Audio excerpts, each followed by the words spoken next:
দুর্ভাগ্যজনকভাবে এখানে তারা এমনভাবে একটা প্রচারণা চালান যে বাংলাদেশে আজকে এটা একটা সমস্যায় দাঁড়িয়েছে, যেখানে আমার কাছে মনে হয় এক ধরনের একটা নৈরাজ্য সৃষ্টি করবার চেষ্টা চলছে। গত 15 বছরে ফ্যাসিবাদ অর্থাৎ শেখ হাসিনা অত্যন্ত পরিকল্পিতভাবে আপনার গণমাধ্যমের এই জায়গাটাকে একদম ধ্বংস করে দিয়েছে। দুর্ভাগ্যজনকভাবে আমাদের দেশে ভিন্ন মত পোষণ করলেই তাকে শত্রু মনে করা হয়, তার সম্পর্কে বিভিন্ন রকম আপনার মিথ্যা অপপ্রচার চালানো হয়।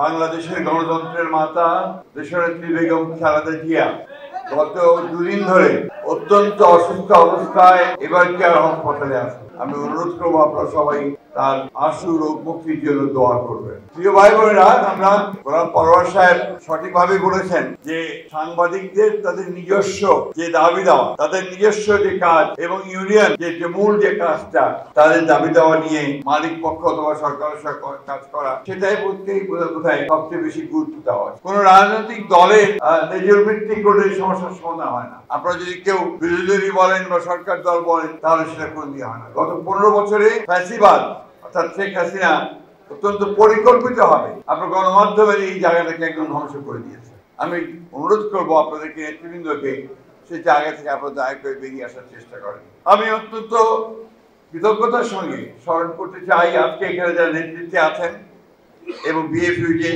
সব সময় আমরা কাঁধে কাঁধ মিলিয়ে ফ্যাসিবাদের বিরুদ্ধে লড়াই করেছি। আমি তাদের প্রতি আমাদের কৃতজ্ঞতা জানাচ্ছি। প্রিয় বন্ধুগণ, আপনারা জানেন যে এমন একটা সময় এখন, যে সময়টার জন্য গোটা জাতি অপেক্ষা করে আছে যে আগামী ফেব্রুয়ারি মাসে একটি নির্বাচনের মধ্য দিয়ে একটা গণতান্ত্রিক ব্যবস্থায় আমরা ফিরে যেতে সক্ষম হব। আমরা সবাই এটা চাই। একই সঙ্গে আমাদের মনে রাখতে হবে যে আমরা গণতন্ত্রে ফিরে যেতে চাইলে অপরের যে মত প্রকাশের স্বাধীনতা, সেটাকে আমাদের একই সঙ্গে মূল্য দিতে হবে। ঐক্য তো থাকবে, মূল জায়গায় ঐক্য থাকবে, কিন্তু ভিন্নতা তো থাকবে। এবং গণতন্ত্রের মূল কথাই হচ্ছে ওই জায়গায় যে আমি আপনার সঙ্গে একমত হব না, কিন্তু আপনার মত প্রকাশের স্বাধীনতাকে আমি অবশ্যই সেটাকে রক্ষা করব। দুর্ভাগ্যজনকভাবে আমাদের দেশে ভিন্ন মত পোষণ করলেই তাকে শত্রু মনে করা হয়, তার সম্পর্কে বিভিন্ন রকম আপনার মিথ্যা অপপ্রচার চালানো হয়। এই বিষয়গুলো থেকে আমার মনে হয় যে আমাদের সকলেরই একটু পেছনে বিরত থাকা উচিত। আজকে এটা সবচেয়ে বড় যে ক্রাইসিসটা দাঁড়িয়েছে বাংলাদেশ সারা পৃথিবীতেই, এই যে আপনার সামাজিক সোশ্যাল মিডিয়া, এই সোশ্যাল মিডিয়াতে যেহেতু সেখানে কোনো দায়বদ্ধতা নেই, যা খুশিটাই বলা যায়, এমনভাবে রাজনৈতিক দল, রাজনৈতিক ব্যক্তিত্ব, সামাজিক ব্যক্তিত্ব, ব্যবসায়ী সকলের সম্পর্কে যে নেগেটিভ প্রচারণা চাওয়া হয়, তাতে করে কিন্তু গণতন্ত্র শক্তিশালী হয় না। দুর্ভাগ্যজনকভাবে এখানে তারা এমনভাবে একটা প্রচারণা চালান যে বাংলাদেশে আজকে এটা একটা সমস্যায় দাঁড়িয়েছে, যেখানে আমার কাছে মনে হয় যে এক ধরনের আপনার এনার্কি, এক ধরনের একটা নৈরাজ্য সৃষ্টি করবার চেষ্টা চলছে।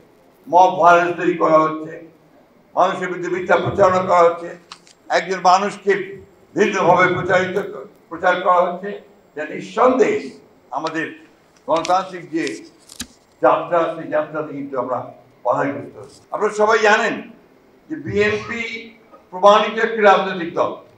বিএনপি সেই রাজনৈতিক দল 1975 সালে যার প্রতিষ্ঠাতা শহীদ জিয়াউর রহমান, তিনি একদিনের শাসন ব্যবস্থা থেকে বহুদলীয় শাসন ব্যবস্থা নিয়েছিলেন এবং বন্ধ করে দেওয়ার সমস্ত পত্রিকাগুলোকে খুলে দিয়েছিলেন, গণমাধ্যমের স্বাধীনতাকে নিশ্চিত করেছিলেন।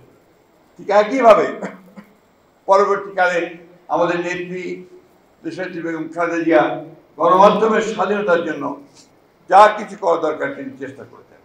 আমরা আমাদের 31 দফায় খুব পরিষ্কার করে বলেছি যে আমরা নিশ্চিত করব গণমাধ্যমের স্বাধীনতা, অর্থাৎ একেবারে পুরোপুরি ইন্ডিপেন্ডেন্ট যেটা থাকবে, স্বাধীন থাকবে, সেই বিষয়টি আমরা নিশ্চিত করব।